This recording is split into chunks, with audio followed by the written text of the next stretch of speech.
ఒక రైలు అలాగెళ్ళిపోతుందండి. ఒకడికేమో ఇంకోటి చేతిలో ఉన్న ఫోన్ ఎత్తుకుపోవాలని అనిపించేస్తుందండి. హాయ్, ఇలాంటి పనులు చేయాలంటే చాలా ఎక్స్పీరియన్స్ కావాలండి. ఏందక్క ముందొక మ్యాటర్ చెప్పినప్పుడు దొంగల ముఠాలో నేను ఉన్నానని డౌట్ పడ్డావు. ఇప్పుడు నువ్వే దొంగలకు రానిలాగా ఏదేదో సలహాలు ఇచ్చేస్తున్నావు. ఏదైనా ట్రైనింగ్ ప్రోగ్రామ్ పెట్టావా? రే తమ్ముడు, నీకు అసలు ఆత్రం ఆగదురా. నేను ఇంకా మ్యాటర్ ఏంటో చెప్పాలనుకున్న టైంలోనే దూరిపోతావు. అసలు విషయం ఏంటంటే, అదేదో సినిమా దొంగతనం చేసిన ప్రతిసారిని ఆ బ్రహ్మాండం పుసుక్కుమని దొరికిపోతాడు కదండి. ఇక్కడ ఆ దొంగ కూడా అలాగే దొరికిపోయాడు అన్నమాట. కాకపోతే స్టేజింగ్లు ఉన్నాయండి.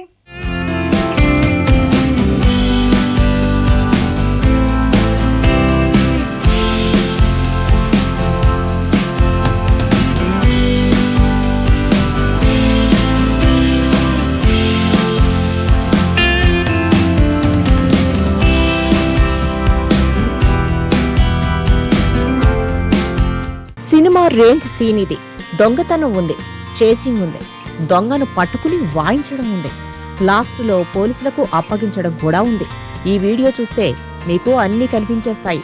రన్నింగ్ రైల్లో ఓ దొంగ ఎవరిదో ఫోన్ లాక్కుని కిందికి దూకి పారిపోయేందుకు ప్రయత్నిస్తాడు. ఫోన్ పోగొట్టుకున్న వ్యక్తి చాలా అలర్ట్ అయ్యాడు. ప్రయాణికులంతా కలిసి రైలు ఆపి దొంగ కోసం కిందకు దూకేశారు. ట్విస్ట్ల మీద ట్విస్ట్లతో చివరకు కథ సుఖాంతమైంది. సినిమా సీన్లను తలదన్నే ఈ ఘటనకు సంబంధించిన వీడియో సోషల్ మీడియాలో వైరల్ అవుతుంది. కదులుతున్న రైల్లో ఓ దొంగ ఫోన్ చోరీ చేశాడు. దొంగను పట్టుకోవడమే టార్గెట్ గా పెట్టుకున్నారు. రైలు ఆపేసి ప్రయాణికులు రన్నింగ్ స్టార్ట్ చేశారు. ఆ దొంగ రైల్ ట్రాక్ పక్కన ఉన్న గడ్డి పొదలోకి దూరి తప్పించుకోవడానికి గట్టిగానే ప్రయత్నించాడు. ఎలాగైనా వారి నుంచి తప్పించుకోవాలని తన దొంగ తెలివితేటలు చూపించాడు. కానీ సింగిల్ హీరో కాదు కదా, చాలా మందే ఉన్నారు. ప్యాసింజర్లంతా కలిసి వెంటబడి పొదల్లో వెతికి మరీ ఆ దొంగను పట్టేసుకున్నారు. దొరికిన దొంగను పట్టుకుని వెంటనే పోలీసులకు అప్పగించేస్తే అంతవరకు చేసిన వాళ్లకు తృప్తిగా అనిపించదు కదా. అందుకే అందరూ కలిసి ఆ దొంగ దొరకగానే తమ చెప్పులతో చితక్కొట్టారు. ఆ తర్వాత అతన్ని లాక్కెళ్లి పోలీసులకు అప్పగించారు. ఈ ఘటన మొత్తం చూసేవారికి అదేదో సినిమా షూటింగ్ లా అనిపించింది. చాలా మంది ప్రయాణికులు దీనిని వీడియో తీశారు, సోషల్ మీడియాలో పోస్ట్ చేశారు.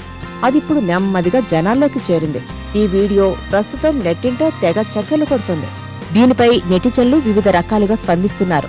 ఇదంతా చూస్తుంటే సినిమా సీన్లా ఉంది అంటూ కొందరు, దొంగకు బాగా బుద్ధి చెప్పారు అంటూ మరికొందరు వివిధ రకాల ఈమోజీలతో ఇంకొందరు కామెంట్లు చేస్తున్నారు.